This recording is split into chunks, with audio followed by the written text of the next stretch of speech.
old-timers, people who were born and raised here, seeing Point Roberts through their eyes as they take a retrospective look at growing up on the land their families homesteaded. I hope you'll join us. I like old houses best, don't you? 'Cause they never go crowded out the view. The bricks may be dingy, the clapboards are still, but the old ones look just like they grew.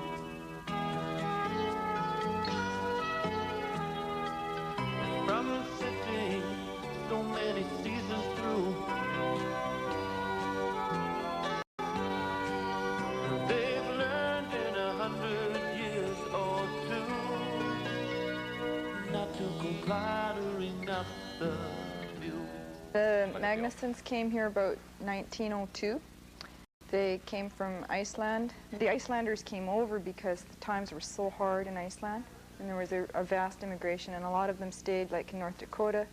Some stayed in Winnipeg. There's still a big center there. Some went to Victoria, Vancouver, Seattle, Blaine, and they heard there was land here that you could squat on, right? And eventually they got the right to homestead it. And it wasn't just Icelanders, there were other people too, other nationalities. The Largo family was among the original homesteaders. I spoke with Flossie Rosenkrantz, one of the Largo daughters. She still lives in Point Roberts. There was over 40. We bought more land too when it came from the neighbors. And then later on my dad put up a mill and they fished. He made a seine boat. And he fished off the reef. And we raised chickens and sold eggs. And it was pretty nice while we had all those animals. I asked Carl Julius if he knew anything about the Whalen Farm in Boundary Bay. Yeah, I know about everything at Point Roberts. I've been here since 1918, which I came from Blaine. My dad and mother came from Blaine. Of course, I had tagged along, being 6 years old at that time. And that was my first introduction to Point Roberts when I was 6 years old. We came over in a little boat called the Welcome from Blaine to Point Roberts. We had nothing, just a couple of suitcases. And my dad got the job of running Whalen's farm. We had cows and pigs and chickens, truck gardening. We sold butter, we sold milk, all summer long. It was real busy. I remember myself at 7 years old delivering bunches of carrots and heads of lettuce for nickel apiece to different people. So my dad ran that place for 2 years. For many years, the Juliuses lived and farmed land at Tyee and APA. My dad's house was right there where the pear tree and the apple tree, 2 apple trees and a pear tree. If you'll notice, when you go down to that corner sometime, the trees are still there, but when Trozzolini bought the property for the marina, he tore everything down, burnt the house down. So that's the house I lived in from the time I was 7 years old until I was 16, and I left home to go to high school in Bellingham. There was no high school here. Cannery building was built by Archie McMillan, and that was the days of the fish traps. Fish traps were outlawed in 1934. Archie McMillan owned a fish trap, and one of the reasons I know that he owned it, because I heard one day that he caught 50,000 sockeyes when he lifted his trap in one day. And he took them into his cannery that he had built here and canned them right there. On the job, it wasn't over a quarter of a mile away that he caught these fish. That was an awful big catch. So it must have been built around 1929, 28, 29. I fished salmon myself commercially. 1937, I started fishing reef nets. That's the old Indian style of fishing, where you stand up on a pole and watch down in the water. When a school of fish swim in your net, you pull a net up. It's called a reef net, or old Indian style. I started that in 1937. I commercial salmon fished for quite a few years. At that time, we were getting 60 cents a piece for the fish. Not $2.50 a pound like they get now. I was here in 1934. That's when Prohibition was repealed. And that's when the Iverson boys bought the old George and Barker Company store and turned it into the Breakers, which was about I'd probably say 10-stool, 3-table tavern at the time it first opened. And they continued to enlarge the Breakers for quite a few years until it became quite a huge place. It would hold over 1,000 people. In fact, our fire department, which I was the chairman of the fire department, the originator of the fire department, we had a sign on the wall, capacity 999, but I know many times they had many more people than that in there. And that is the original Breakers that burnt down. The one that's there now was only built about 3-4 years ago. Carl recalls the history of South Beach Store, which was located at the turn in South Beach Road. Well, it was built by Steenie Thorstensen. It was built for a dwelling, and there was a store on the east side of it, very small. Sort of a grocery store, I guess what it was. Sort of like a 7-Eleven store, small place. About 40 years before the 7-Eleven started, probably. They made an apartment out of the old store and rented it out. So it made a double place out of the big, what we called the White House on South Beach. And somebody wanted to have a store down there, so this was built as a store to take the place of the old store that was in the big white building. But that had been made into an apartment. In fact, I got into the work of putting in the plumbing in the new apartments. They put one in the basement and one on the side. Actually, it was a triplex. There's 3 places there to rent out. And the little building was built for a grocery store, or a general merchandise store. And that eventually turned into the Boondocks, which was a restaurant for quite a few years, and they did good business there. One of the things I asked Carl to talk about was the Boundary Bay border crossing, known as the Lower Crossing. It was closed around 1975.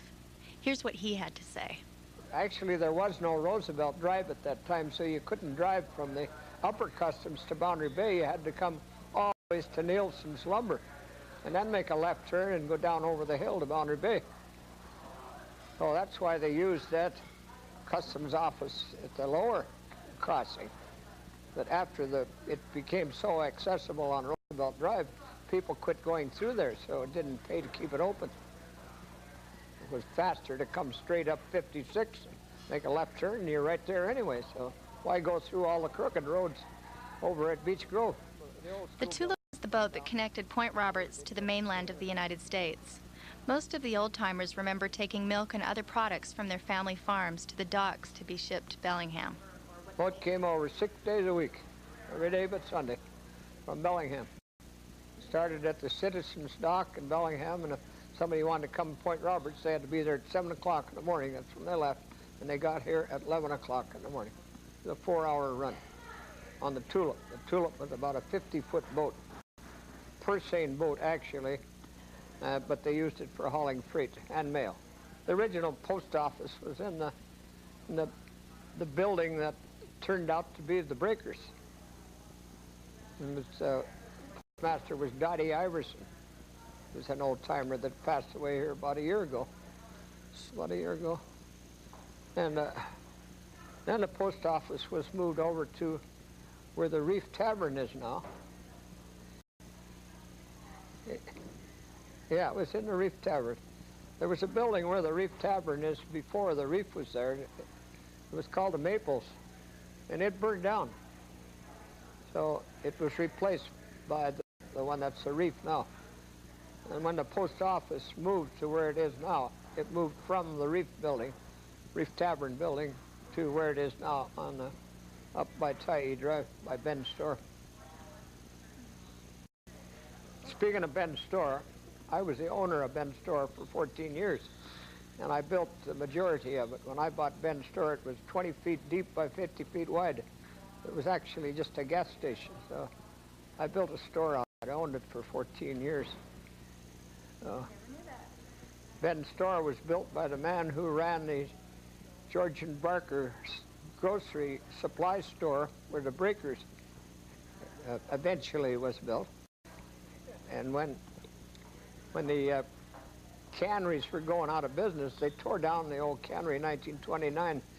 Ben built Ben's store in 1928, and he's the man that I bought it from, was Ben Thordison. But he got his experience with a company store, the George and Barker Cannery. Ben Thordison's daughter, Hilda Castellano, was at a recent reunion in Point Roberts. She spoke about her family's home and business. Well, my house was behind Ben's store. The one I was born in, I mean raised in, but not born in. There was an older one back in the woods further that, where I was born. My brother and I and sister. My mother was sister to Logie Thorstenson and Jonas Thorstenson. She was one of the sisters. It was a lot of fun. We always found something to do, you know, like the girls that I was sitting with at the table, they were school friends, and Maxine Teller used to be, and Audrey Teller, and we were talking about when we would slide on the ice puddles back in the woods and pretend like we were at a big fancy arena. That was fun. When I went to school here, my brother and I had to milk the cows before we went to school and turn the separator and separate the milk and the cream. And then we'd sell that to the tourists, the bottle of the milk up and the cream, and we'd sell it to the people that had camps on the beaches around here. So it was mostly Canadians that, nothing like now. They were just a few scattered at Boundary Bay, and that's where I learned how to drive my father's old Chevy truck. It was a 27 Chevy. And delivering milk, I was the delivery boy. And my mother took care of cows when my father was on the fishing boat when I was tiny. And my mom had about 4 to milk every morning and night then, and chickens and pigs to take care of, and a big garden. And 3 of us kids. But then my father retired from captain on the boat, and that's when they decided to try this store, Ben's store. It was smaller when my father and mother, when they first started, it was just to be gas pumps and, they had ice cream cones, you know, the old-fashioned ice cream cones and candy bars and that, but then they kept adding on a little bit more, and they expanded till they had a few ladies' dresses and stockings, clothing, some clothing. The main thing was gasoline. I had to get out there and pump the gas pumps up by hand, you know, then till you got 10 gallons in the pump, and then you could start. And some of the cars, I had to climb up on the fenders to get up on the radiator where the gas cap was. I can remember that. Father started with the U.S. Customs Service back in about 1930, and then we moved here from Port Angeles, where we were stationed for 2 years. We moved here in the summer of 1934, and he basically started the first custom house here. And with these photos that I have here in front, this basically it was a tent up here on the border, where near where the location is right now located. And both the Canadians and Americans had a tent there, and that was. This was stationed here during the Depression, because there was no border here, and the liquor would flow quite freely across here and hit the fishing boats down here and then go down to Bellingham and other places. So the Customs Service was in the business of stopping illegal trade of liquor. So that's why he was stationed here. And there was 2 people. My father was Rusty Martinson, or Clarence Martinson, and Paul Davis was the other customs officer, and Paul's name slipped me because all we knew him as kids was Paul and Ma Davis. Well, my name is Len Simon. I was born in Point Roberts a few years ago, and the house I was born in is no longer there, but it survived for about 100 years. First it was at one time a dance hall, another time it was a net house for the fishermen, and a home for people that rented it or owned it. Eventually, my folks bought it, including the land which was adjacent, and they farmed it for a while, and that's where I was born in 1915. And I think the earliest recorded, or perhaps not recorded, but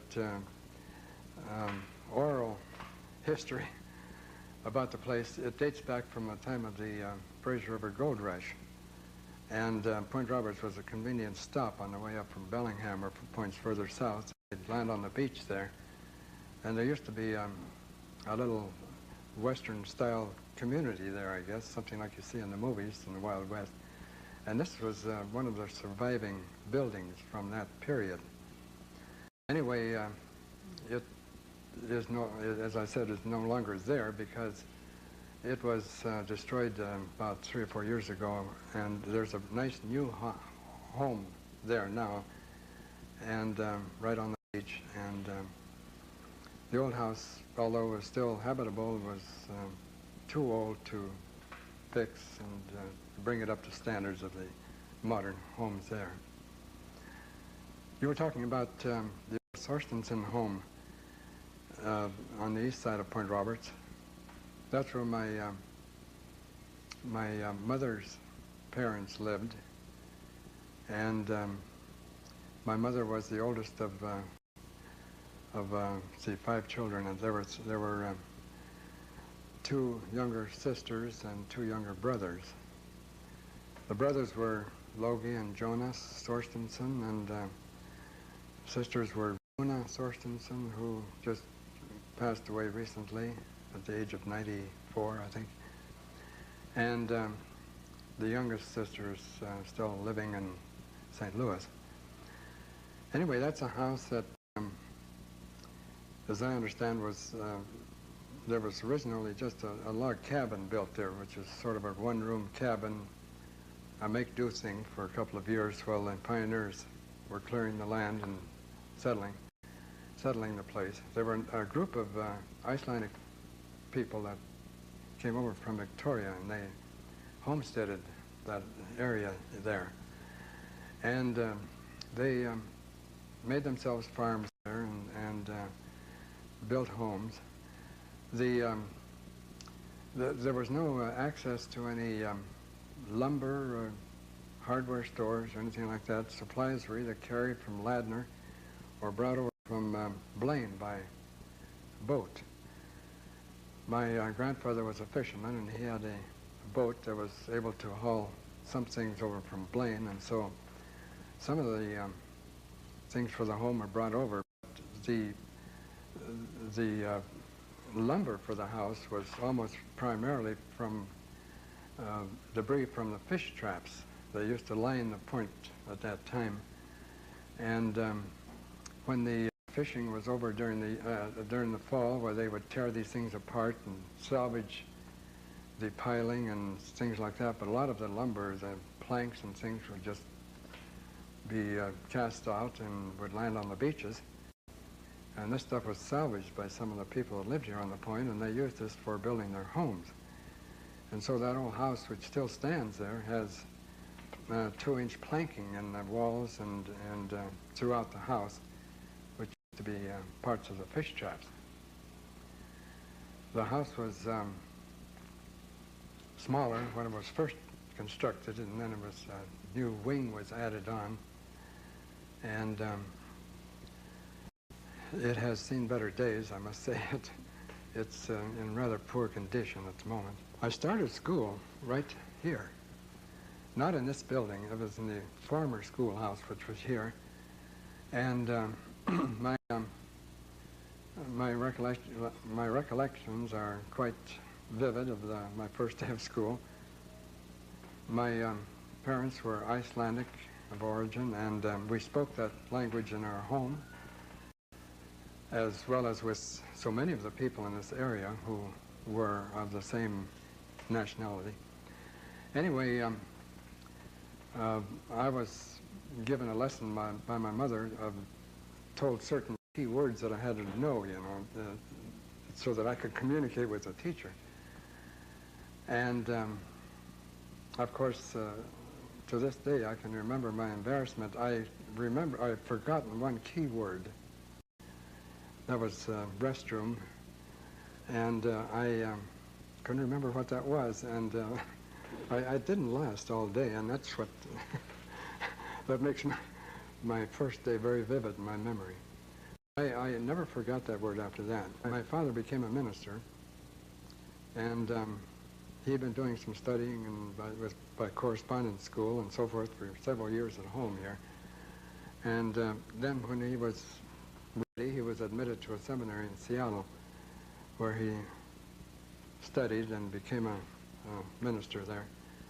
And he picked up his family. There were 4 of us kids then at that time. There were 2 more later after we got to Seattle, but we moved to Seattle, but we still had 1 foot in Point Roberts. I still do, as a matter of fact. But we'd come here for the summer, and I used to work for my grandparents, Logie and Jonas's parents, at their farm, where the old house is now. And so I spent many of my summers with them. Joanne Baird described some of the jobs she had as a teenager in Point Roberts. First, when we were young, we used to work in the old Georgia Barker cannery. During the peak season, we used to work about 14, 15 hours a day. And that was long hours. I'll never forget the first time I worked there. I could see cans all night. I couldn't sleep, and I could hear them banging on my head, like I used to. Oh, heck, I think I was 15 years old when I started working there. And a lot later, I worked at Burns's in the Bay, cooking chicken, frying chicken. That's the way to go. That's when they had a gas plate and an old pot over it, and we used to cook the chicken that way. Once in a while, I think it'd catch fire. And later on, they served ham dinners, and then later on, roast beef. And then they had a soda fountain. And many a time, we used to start working around 7 in the morning. We were lucky to get out at midnight. And in the evenings is when most of the people came in to have their sodas and ice cream sundaes and stuff like that and a visit. That's where Clark's store is located now. In fact, that was part of it, been remodeled. And then Whalen's had a store on the other side. And they had soda fountains then. And then George Waters had a big store and a dance hall. And they used to have dances twice a week on Saturday night and Wednesday night. They used to have some good orchestras too. And that was summer. A very lively place.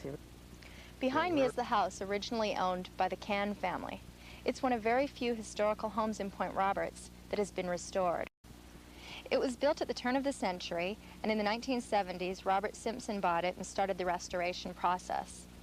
Now it's a wine store. Another historical house in Point Roberts is the Thorstenson Farmhouse. It was recently donated by the Thorstenson family to the Point Roberts Historical Society. The Historical Society is planning on restoring it to its original glory. In our research for this program, we were able to find many old photographs of the historical homes that are still standing here in Point Roberts. We'll leave you with a sample of our findings. I hope you've enjoyed this look at Point Roberts, Washington. Thank you for joining us. From city, so many seasons through. They've learned in 100 years or two not to go cluttering up the view. I like old houses best, don't you? 'Cause they never go cluttering